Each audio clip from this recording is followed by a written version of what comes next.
আসসালামু আলাইকুম। এটিএন বাংলা সংবাদে সবাইকে স্বাগত জানাচ্ছি। মমরিনাজ মমি।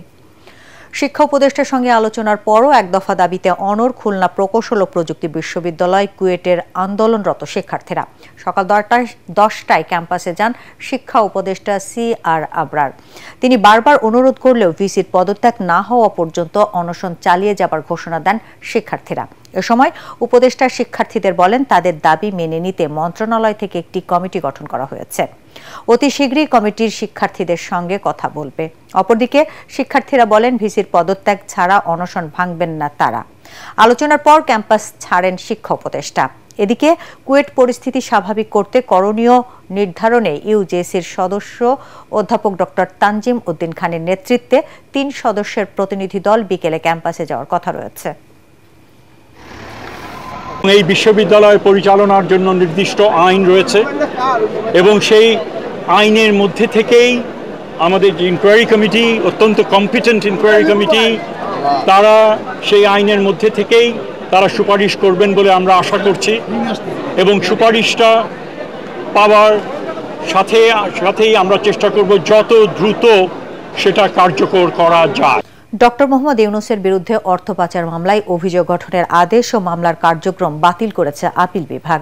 হাইকোর্টের রায়ের বিরুদ্ধে ডক্টর ইউনূসের আপিল মঞ্জুর করে প্রধান বিচারপতি সৈয়দ রেফাত আহমেদের নেতৃত্বাধীন 4 বিচারপতির বেঞ্চ সকালে এই রায় দেন। দুদকের উপপরিচালক গুলশান আনোয়ার বাদী হয়ে 2023 সালের 30 মে মামলাটি দায়ের করেন। গত বছর 12 জুন ওই মামলায় ডক্টর ইউনূস সহ 14 জনের বিরুদ্ধে অভিযোগ গঠন করে বিচারিক আদালত এর বৈধতা চ্যালেঞ্জ করে মামলার কার্যক্রম বাতিল চেয়ে ডক্টর ইউনূস সহ 7 জন হাইকোর্টে আবেদন করেন। গত বছর 24 জুলাই আবেদন খারিজ করে আদেশ দেন হাইকোর্ট। এরপর আপিল বিভাগে আবেদন করেন ডক্টর ইউনূস। রায়ের প্রতিক্রিয়ায় দুদকের আইনজীবী বলেন, ডক্টর ইউনূসের বিরুদ্ধে দুদকের মামলা করার সিদ্ধান্ত সঠিক ছিল না। গ্রামীণ টেলিকম এবং গ্রামীণ কল্যাণের 66 মামলা ছিল, আর গ্রামীণ টেলিকমে ছিল 47টি মামলা। এই মামলাগুলি আজকে 8 মাস যাবৎ, এর আগ থেকে 2 বছর যাবৎ আমরা পূর্ণাঙ্গ হিয়ারিং করে এই মামলাগুলি বাতিল করা হয়েছে। কারণ এই মামলাগুলি কোনোটাই সঠিক ছিল না। তারা রিটায়ার করে গেছে, কেউ 17 বছর আগে, কেউ 20 বছর আগে। তাদেরকে বিগত সরকার ধরে এনে তাদেরকে যে মামলা করিয়েছিল, যে মামলার কোনো ভিত্তি নাই। রোহিঙ্গা সংকট নিরসনের একমাত্র সমাধান শান্তিপূর্ণ টেকসই প্রত্যাবর্ষণ বলে মন্তব্য করেছেন প্রধান উপদেষ্টা ডক্টর মোহাম্মদ ইউনূস। কাতারে আর্থনা সম্মেলনে রোহিঙ্গা সংকট ও বাস্তুচ্যুত জনগোষ্ঠীর বিষয়ে গোলটেবিল আলোচনায় তিনি বলেন, রোহিঙ্গা শরণার্থীদের কারণে আঞ্চলিক নিরাপত্তা ও পরিবেশ হুমকির মুখে। রোহিঙ্গা প্রত্যাবাসন প্রক্রিয়ায় কাতারের বিশেষ সহযোগিতা চান ডক্টর ইউনূস।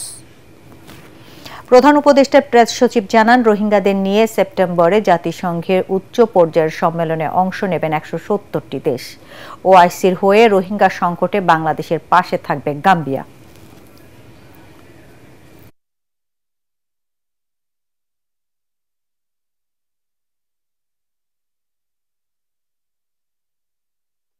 এই ক্রাইসিসটা পুরো আবার নিয়ে যাতে পুরো বিশ্বব্যাপী এটা নিয়ে যাতে তুলে ধরা হয় যে এইটা যে এতগুলো লোক সাফার করছে, এটা গ্লোবাল পৃথিবীর মানে একটা বড় রকমের একটা হিউম্যানিটেরিয়ান ক্রাইসিস এবং এটা যে একটা রিজিওনাল ক্রাইসিসের রূপ নিতে পারে এবং এটার থেকে যে একটা বড় রকমের সিকিউরিটি সমস্যা তৈরি হতে পারে, এই জিনিসটা উনি বারবার জানাতে চাচ্ছেন। দর্শক, পরবর্তী সংবাদ দেখার আমন্ত্রণ জানিয়ে এখনকার মতো শেষ করছি এটিএন বাংলা সংবাদ। ইউটিউবে দেখতে ব্রাউজ করুন youtube/ATN বাংলা নিউজ। ধন্যবাদ সবাইকে।